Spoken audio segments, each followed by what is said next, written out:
I've travelled a lot and I've been really lucky and gone to a lot of the kind of best surf breaks on earth. What Margaret River's got and what the Cape to Cape track's got is all this texture and all these corners and all this diversity. It gives it just this look that you don't see anywhere else. I have lived other places all over the world and I have had a good time, but it's amazing. I can't believe I get to live here.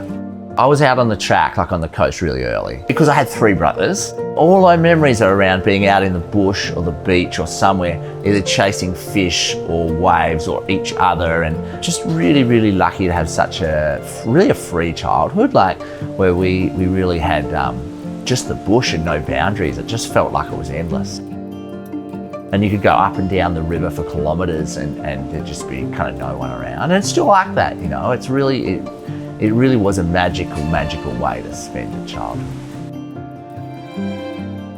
So surfing for me is, it's been like it's a really interesting journey. To be honest, I was just obsessed with fishing from like really young until about probably 12. Like I wasn't that interested in surfing, and then started to kind of get into bodyboarding, and because I loved doing it, I'd go all the time. I got reasonably good at it, and then I kind of got into the media side of it and ended up going with different photographers, and I ended up getting the cover shot of Riptide when I was about 17. Then I started traveling as a surfing journalist, traveled around Australia and then did some kind of trips around the world. That was probably 9 months on the road, and then got back and met Sunny. I kept bumping into Jean, all kinds of places. I was leaving, I had 6 months here, and I was gonna drive across the Nullarbor and go over east and put a board in his shop to sell, and he sold my board for me, and I was like, oh, thanks for selling my board, I'll take you out for a drink tonight. So that night we went out, and like she had about 20 of her mates with us, so nothing kind of happened then, but when we lined up to go on a more of a serious date, you know, so I took her out the box action fishing. The box is one of like the area's gnarliest surf breaks. It just also happens to have this fantastic reef hole where there's a lot of big fish hang out.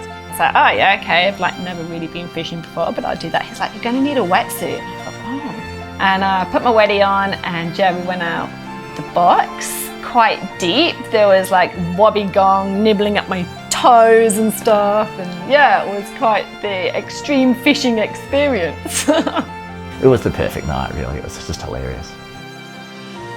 And then we went travelling. We'd take like 3 or 4 months off and go travelling. I had this pivotal moment where I'd been offered a really good job in Cornwall.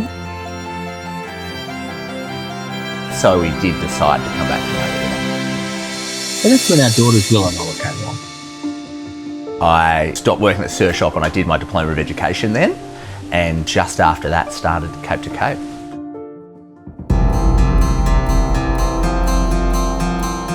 I guess the goal for Cape to Cape and the ultimate kind of, I guess, outcome is that people get to explore this place. They don't have to think about anything but the beauty of the track and the area. So it's almost like the better we do our job, the less they think about our things and the more headspace they've got to enjoy this incredible place.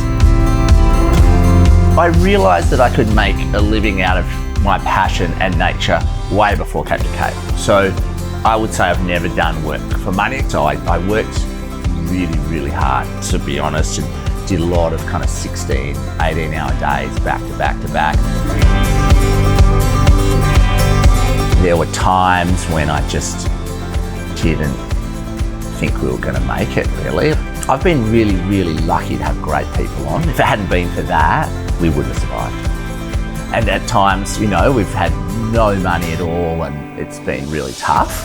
I think if it hadn't been that there's so much joy, like it's such a good thing to take people out in the environment and the clients love it and there's so much positive feedback, that's what keeps you going. It's sharing the joy of the place. That pushes through the exhaustion.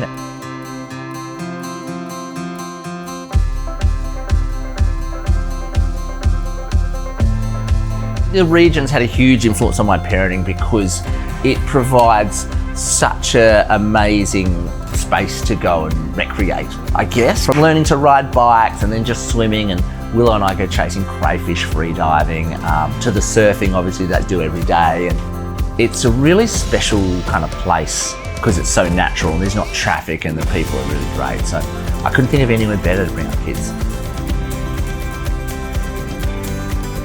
I think it's really grounding to have everything so close, and you know, like running the business has been pretty intense at times, and just come home to be able to go for a surf and wash it all off together and have that fun time as a family and as a partnership has been super, super special.